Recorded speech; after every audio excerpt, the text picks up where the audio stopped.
Hey there, it's Kristen Wilson with A Visual Business. Just wanted to share with you on how to set up a user password within your WordPress site, because I highly encourage you not to give them your login and password, because then if you decide to remove them or remove their access, the only way you can remove their access is to change your password.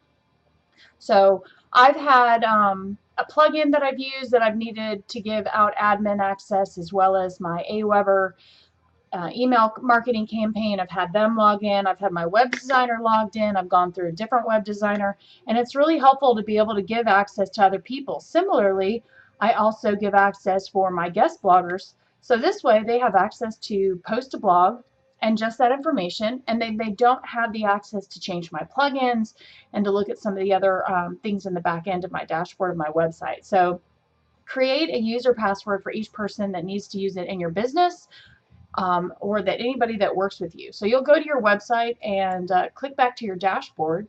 Excuse me. Go to your users down here on the left-hand side of the dashboard, add new,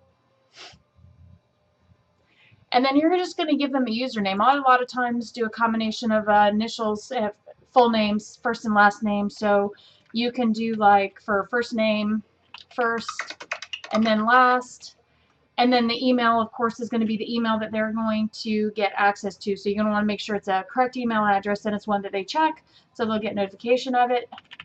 So email, their first name, last name, and you'll see a little bit more why that's important. Their website's not necessarily essential. Send the user the notification. You're going to want to leave that on, and then you're going to give them access. Now, because I have a membership website, I have membership type access, but these are the ones that you're going to see here: is contributor, author, editor, and administrator. So if you have somebody just doing a guest blog, obviously author would be more ideal. My website designer is going to get admin use. This is all optimized press information that I would use. I also use a plugin for bio for my guest bloggers. So once they get admin access, they could come back in here, view their profile, and then they can edit that information.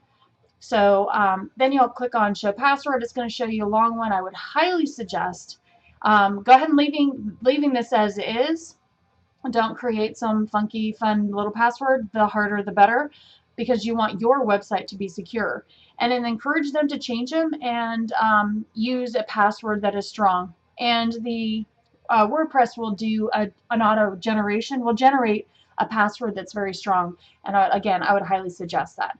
And then you would go ahead and down here and click add new user. They'll get an email. Now, if they ever had a problem that they couldn't get in, or the email, they can't find the email, tell them to go to spam. The automatic WordPress emails usually get sent to spam. They can retrieve it there, or you can come in here, click this password, and send them their username and their password, and that's going to be what they're going to log into. So if we were to go to all users, because I'm not going to say this, and let's go to, here is, let me just go to mine. I can find myself. There we go. Here's me. Click on edit, and scrolling down you can see this is my, I believe it's Sexy Author Bio is the plugin that I use that has the potential to add in biographical information, etc. So this is where they could change it, so they would log in as themselves. So hopefully this has been beneficial, and if you have any questions, please don't hesitate to contact me. Again, I highly encourage you to get a user password for each individual that accesses your website versus giving them a login and password that matches yours or anybody else's. Hope it's been helpful. Thank you and have a great day.